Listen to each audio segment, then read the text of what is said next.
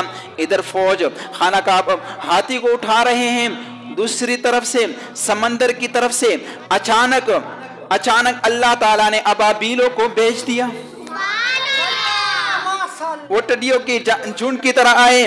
دوسری طرف عبد المطلب مکہ میں داخل ہوئے، حرم میں پہنچے، کعبہ کے دروازے کی زنجیر پکڑ کر ابرہہ اور اس کے لشکر کے خلاف اللہ سے دعا مانگی اور اللہ سے کہا، اے اللہ، یہ بندہ اپنے قافلے اور جماعت کی حفاظت کر رہا ہے، تو اپنے گھر یعنی خانہ کعبہ کی حفاظت فرما، ابرہہ کا لشکر فتح نہ حاصل کر سکے، ان کی طاقت تیری طاقت کے آگے کچھ بھی نہیں، آج صلیب کامیاب نہ ہو سکے، آج صلیب کامیاب نہ ہو سکے۔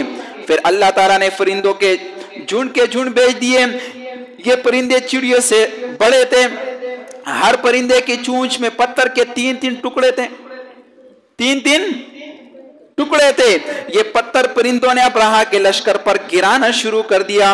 جو ہی یہ پتھر ان پر گرے، ان لشکر والوں فوجیوں کے اور ان کے ہاتھیوں کے ٹکڑے ہو گئے، بالکل اسی طرح جس طرح آج کسی کی جگہ پر اوپر سے جہاز سے بم گرایا جائے تو وہ نیچے علاقہ سارا ٹکڑے ہو جاتا ہے، اسی طرح وہ پرندے وہ اپنے پتھر پھینکتے جاتے تھے اور اس پتھر نے بم کا کام کر دیا۔ وہ پتھر نہیں تھے، گویا کہ ایٹم بم تھے، اس نے سارے لشکر کو تباہ کر دیا۔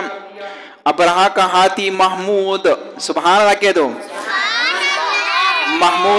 محمود چونکہ اس نے خانہ کعبہ پہ حملے سے انکار کر دیا تو وہ ہاتھی بچ گیا۔ ابرہہ نے بھاگنے کی کوشش کی، اللہ نے اس پر ایسی بیماری مسلط کر دی کہ وہ چلتا جاتا تھا، اس کے جسم سے گوشت کے ٹکڑے گرتے جاتے تھے، اس کے جسم سے گوشت کے ٹکڑے گرتے جا رہے ہیں، حتیٰ کہ پورا جسم گوشت سے خالی ہو گیا، اس کی ہڈیاں رہ گئی اور راستے میں وہ مردار ہو گیا۔ راستے میں کیا ہو گیا؟ مردار۔ اللہ نے ان ابابیل سے ایسا کام لیا کہ قرآن میں اللہ فرماتے ہیں فَجَعَلَهُمْ كَعَصْفٍ مَعْقُولٍ، کہ میں نے ان فوجیوں کو کھائے ہوئے بھوسوں کی طرح ریزہ کر دیا۔ جس طرح بھوسا جانور کھاتا ہے تو وہ ریزہ ہو جاتا ہے، اسی طرح میں نے ان لشکر کو بھی ریزہ کر دیا، تباہ و برباد کر دیا۔ محترم سامعین، میرے پیارے سامعین، آپ کو سمجھ میں آ گئی میرا یہ قصہ، ابرہہ کا قصہ آپ کو سمجھ میں آ گیا؟ اللہ نے ابرہہ کو، جس نے ارادہ کیا کہ میں اللہ کے گھر کو تباہ کروں گا، اللہ نے اسے تباہ و برباد کر دیا۔ آج بھی اگر کوئی اللہ کے گھر کے سامنے اللہ کے گھر کی بے حرمتی کرے گا، اللہ قرآن میں فرماتا ہے اس سے بڑا ظالم کون ہے جو اللہ کے گھر سے لوگوں کو روکے گا، جو اللہ کے گھر سے لوگوں کو روکے گا، اس سے بڑا ظالم انسان کوئی نہیں۔ محترم سامعین، اسی طرح اللہ نے ابرہہ کے لشکر کو تباہ و برباد کر دیا۔ میرے محترم سامعین، اس واقعے کے چند ماہ بعد جو یہ واقعہ پیش آیا، اس واقعے کے چند ماہ بعد اللہ کے لاڈلے پیغمبر امام الانبیاء سرور دو عالم صلی اللہ علیہ وسلم، شفیع المذنبین، رحمت للعالمین، ساقی کوثر، وما ارسلناک الا رحمت للعالمین،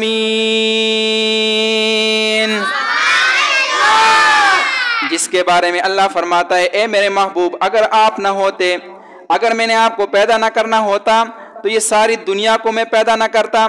اس واقعے کے چند ماہ بعد وہ محبوب ہستی دنیا میں تشریف لے آئی، کہہ دو سبحان اللہ۔ اس واقعے کے چند ماہ بعد اللہ کے لاڈلے پیغمبر حضرت محمد مصطفیٰ صلی اللہ علیہ وآلہ وسلم تشریف لے آئے۔ آپ جس مکان میں پیدا ہوئے، توجہ، آپ جس مکان میں پیدا ہوئے وہ صفا پہاڑی کے قریب تھا۔ حضرت کعب فرماتے ہیں کہ میں نے تورات میں پڑھا تھا کہ رسول اللہ صلی اللہ علیہ وآلہ وسلم کی پیدائش مکہ میں ہوگی۔ یہ کعب پہلے یہودی تھے، یہ تورات پڑھا کرتے تھے، تو وہ جانتے تھے کہ حضور کی پیدائش مکہ میں ہوگی، حضور کی پیدائش یہ تورات میں یہ کتاب یہ بات لکھی ہوئی تھی۔ دنیا میں آتے ہی حضور اکرم صلی اللہ علیہ وآلہ وسلم روئے۔ عبد الرحمن ابن عوف کی والدہ کہتی ہے کہ جب بی بی آمنہ کے ہاں نبی علیہ السلام کی ولادت ہوئی تو میں وہاں میں موجود تھا۔ آپ علیہ السلام میرے ہاتھوں میں آئے اور آپ علیہ السلام میرے ہاتھوں میں آئے۔ وہ فرماتی ہے جب آپ میرے ہاتھوں میں آئے تو آپ روئے۔ آپ کے دادا عبد المطلب کو آپ کی ولادت کی اطلاع دی گئی۔ عبد المطلب خانہ کعبہ کا طواف کر رہے تھے۔ وہ جب ان کو پتہ چلا کہ میرے پوتے دنیا میں آئے ہیں تو وہ گھر تشریف لے آئے، بچے کو یعنی نبی علیہ السلام کو گود میں لیا۔ اس وقت آپ کی والدہ نے ان سے کہا یہ بچہ بڑا عجیب ہے، یہ سجدے کی حالت میں پیدا ہوا، یعنی پیدا ہوتے ہی اس نے پہلے سجدہ کیا، پھر سجدے سے سر اٹھا کر اپنی انگلی کو آسمان کی طرف اٹھایا۔ جب آپ کے دادا عبد المطلب نے آپ کو دیکھا تو آپ کو خانہ کعبہ میں لے آئے، آپ کو گود میں لیے رہے اور طواف کرتے رہے، واپس لا کر آمنہ کو دیا۔ آپ کو عرب کے دستور کے مطابق آپ کو ایک برتن سے ڈانپا گیا، لیکن وہ برتن ٹوٹ کر آپ کے اوپر سے ہٹ گیا۔ اس وقت آپ اپنا انگوٹھا چوستے نظر آئے۔ اس وقت جب آپ پیدا ہوئے تو شیطان بری طرح چیخا۔ شیطان بری طرح میرے محترم سامعین شیطان 4 دفعہ چیخا ہے۔ شیطان کتنی دفعہ چیخا ہے؟ 4 دفعہ شیطان چیخا ہے۔ پہلی بار شیطان نے اس وقت چیخ ماری جب اللہ تعالیٰ نے اسے اپنی بارگاہ سے راندہ درگاہ کر دیا اور اللہ نے اسے کہہ دیا اخرج منہا فإنک رجیم۔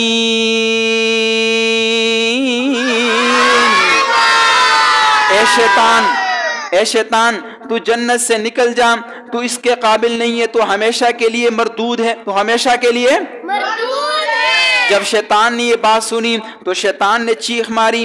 دوسری بار شیطان نے اس وقت چیخ ماری جب اسے زمین پہ اتار دیا گیا۔ تیسری بار شیطان نے اس وقت چیخ ماری جب آپ علیہ السلام دنیا میں تشریف لے آئے۔ جب ہمارے نبی صلی اللہ علیہ وسلم دنیا میں تشریف لے آئے اس وقت آپ شیطان نے چیخ ماری۔ اور چوتھی مرتبہ آپ کی توجہ درکار ہوگی محترم سامعین، ادھر میری طرف توجہ فرمائیے گا۔ چوتھی مرتبہ شیطان نے اس وقت چیخ ماری جب ہمارے نبی پیارے نبی سرور دو عالم صلی اللہ علیہ وسلم پر اللہ نے سورہ فاتحہ نازل کی۔ جب آپ پر سورہ فاتحہ نازل کی تو اس وقت شیطان نے چیخ ماری۔ تو میرے دوستو بزرگوں، آج ہم نے ابرہہ کا واقعہ پڑھا اور حضور علیہ السلام کی پیدائش کا واقعہ پڑھا۔ انشاءاللہ زندگی باقی تو مزید کل انشاءاللہ پڑھیں گے۔ اللہ سے دعا ہے کہ اللہ ہمیں نبی علیہ السلام کی زندگی کو پڑھنے کی اور اس پر عمل کرنے کی توفیق عطا فرمائے۔ وآخر دعوانا ان الحمدللہ رب العالمین۔